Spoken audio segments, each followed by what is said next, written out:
I'm going to tell you a little story. My daughter hadn't been feeling very well.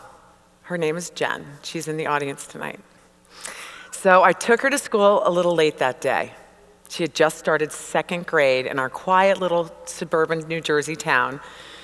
When I walked back in that door, the phone was ringing.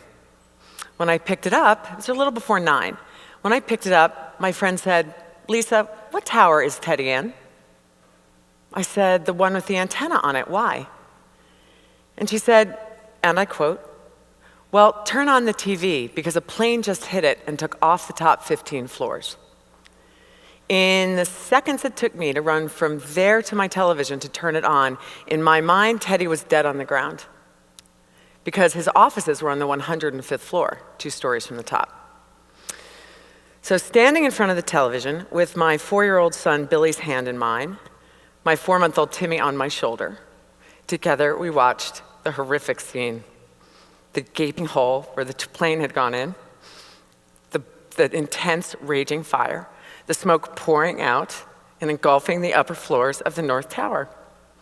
But the building was still intact. I had a moment of hope. Maybe he could get to the roof. It was then that I saw the second plane hit the second tower, and I knew we were in trouble. How could we not see this coming? A lot of people have forgotten there was a first attack on the World Trade Center in February of 1993. In that attack, Ted walked down all 105 floors. It took 4.5 hours at a slow, crawling march to get out. In that attack, there was no smoke outside of any building. I tell you this because when he got home that night and took a shower, the water ran black for 5 minutes because he was covered in so much soot. And those buildings, that attack had been 3 buildings away. So that morning when I saw that black, thick smoke engulfing those upper floors and the roof, I knew in my heart that my Teddy was gone. Now, you'd probably think I would be in a place of anger and rage and hatred. But by 11 o'clock that morning, I found myself in a place of love. Love for Teddy, of course, for all of our friends and all the people in those buildings, for the rescue and recovery workers who were trying to save them, for all of the people in New York who were living through this nightmare. Yes, Teddy Luckett, my soulmate, best friend, father of my 3 children, was probably dead. But I couldn't get my head around that.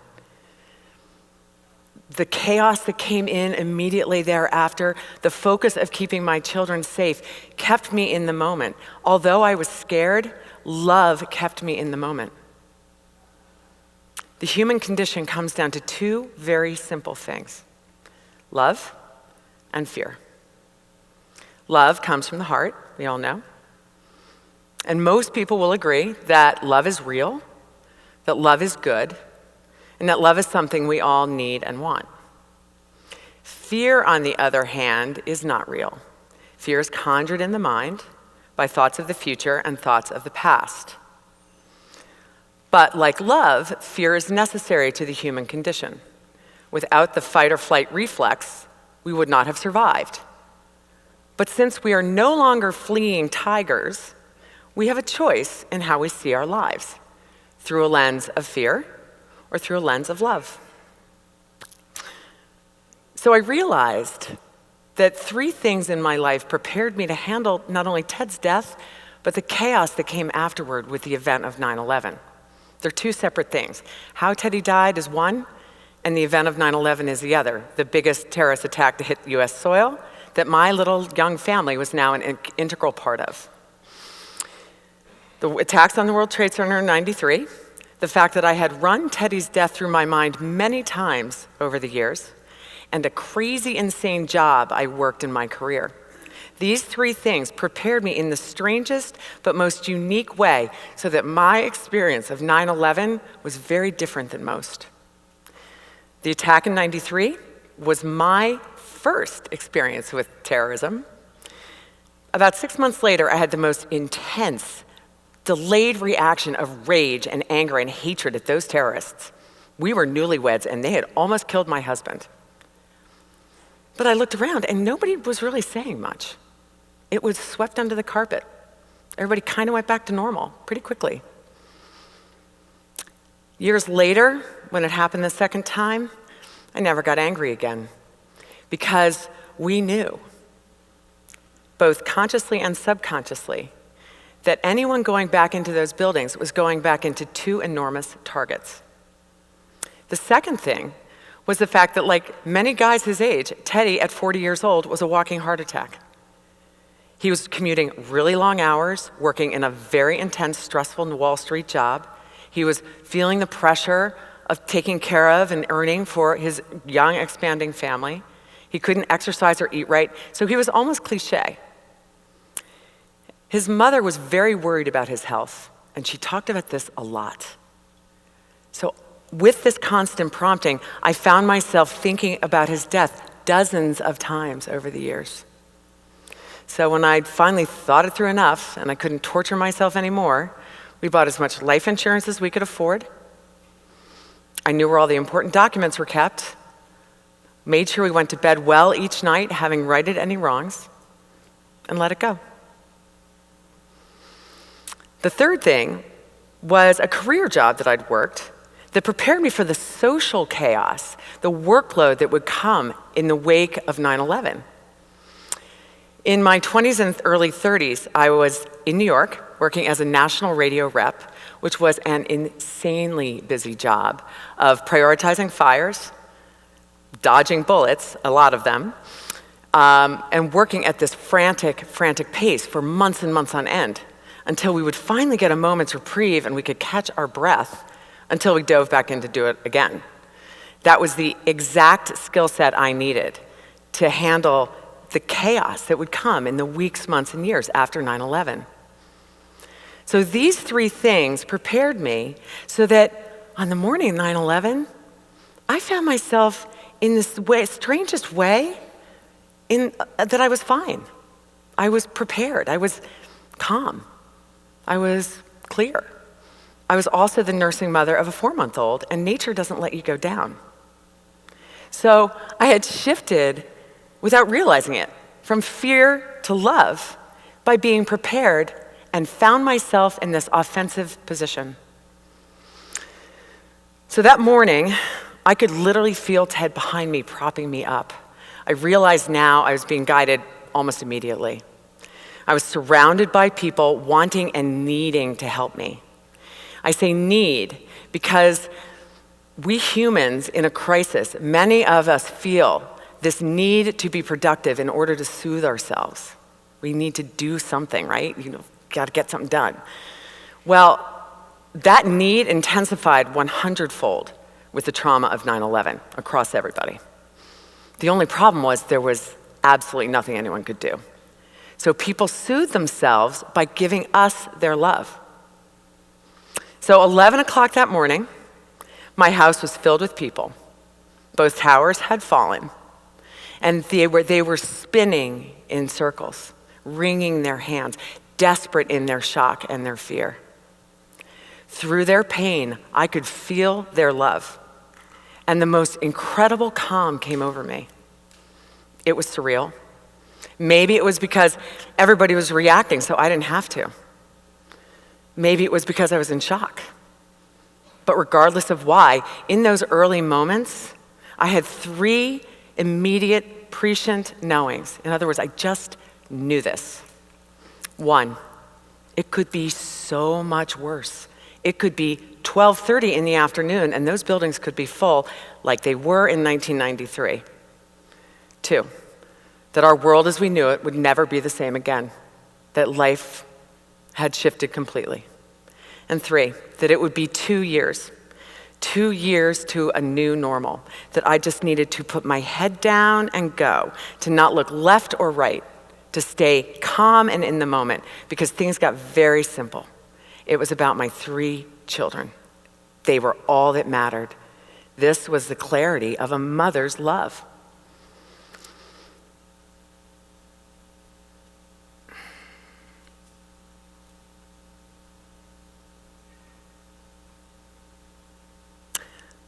I am very strong and generous by nature. In a crisis, it's me who will take care of you. I was also raised in the late 60s, 70s, and 80s during the women's movement, when women were given the message that not only could we do it all, but to ask for help was a shameful sign of failure or weakness. But on the morning of 9/11, the shock, the magnitude of the shock blew my heart and blew me so wide open that I received the new, clear understanding of the meaning of love in what would be the most important moment of my life. I shifted and saw that the only way I could help these people, my friends and neighbors who were so desperate in their fear and in their pain, was to actually let them help me. In my mind, my ego was screaming, oh, no, no, no, no, no, absolutely not. But my heart won out, and I let go of control. And in that moment of surrender, I walked through that metaphoric door and was flooded by the gifts of humility, gratitude, and grace, and the most remarkable feeling of love that has been with me ever since. This was my first experience of the godness of 9/11. It was then I could only see the beauty all around. I couldn't stop seeing the positive in everything, the silver linings. Unconditional love was coming from everywhere.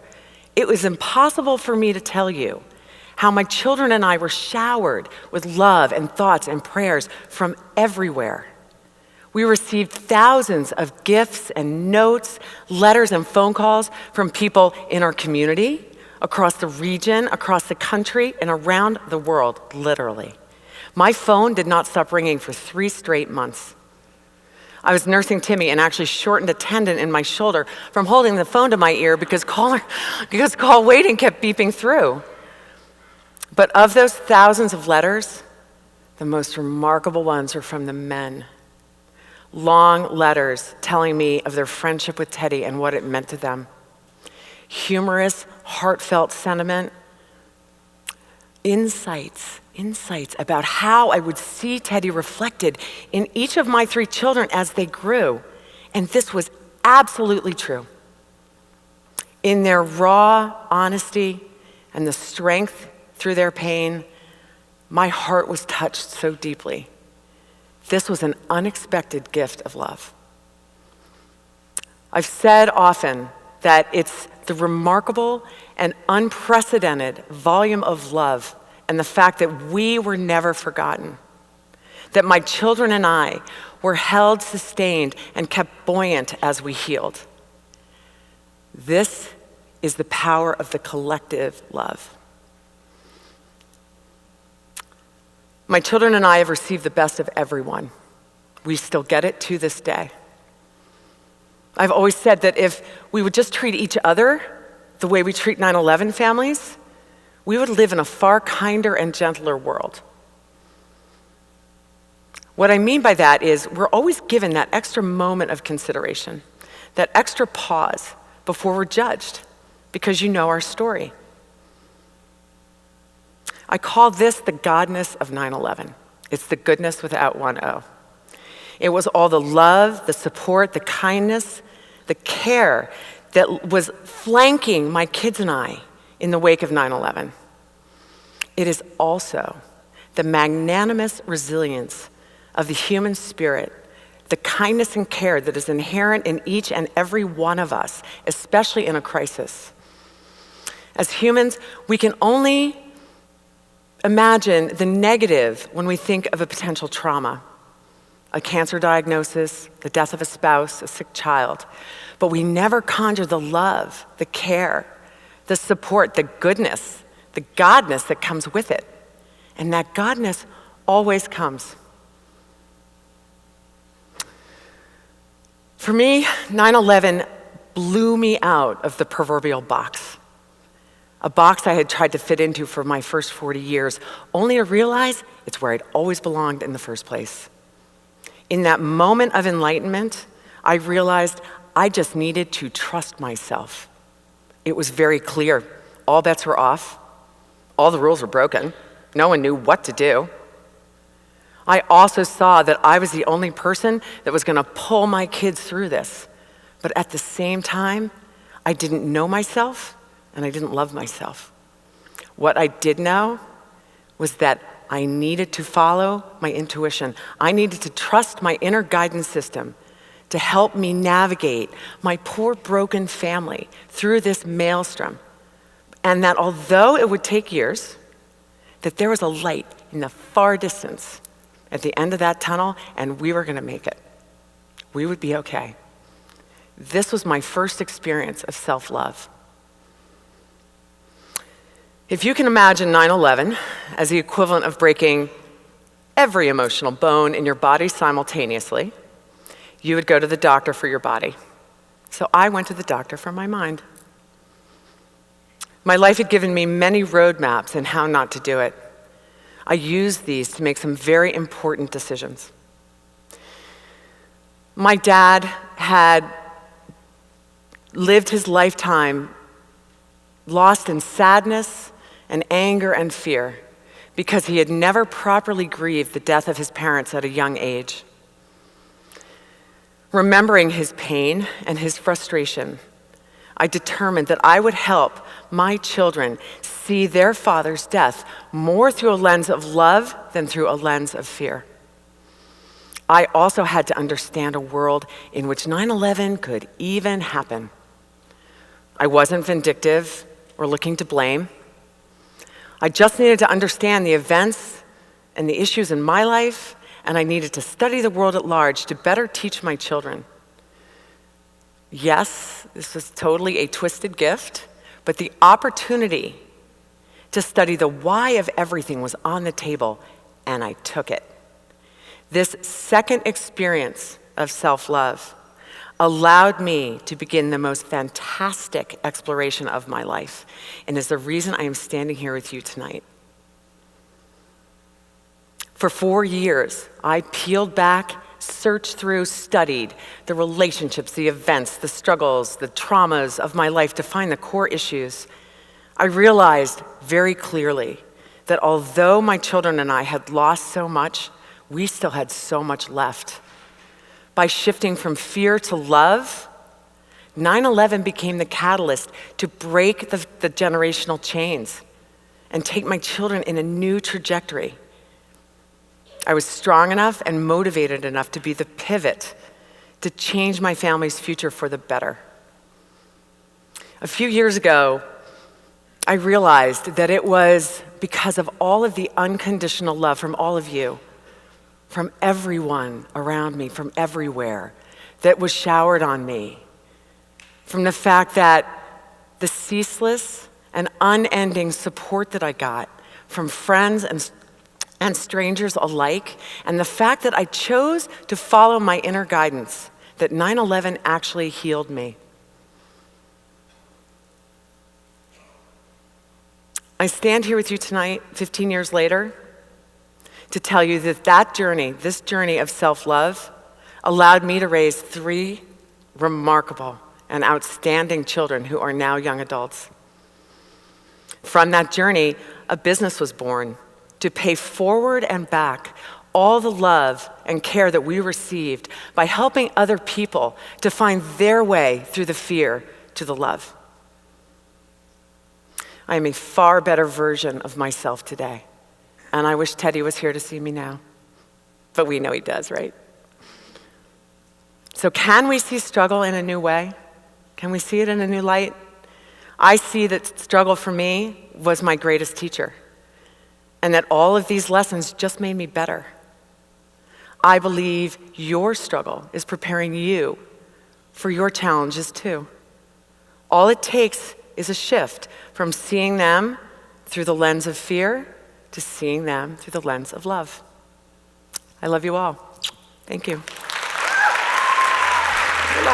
Thanks, you guys.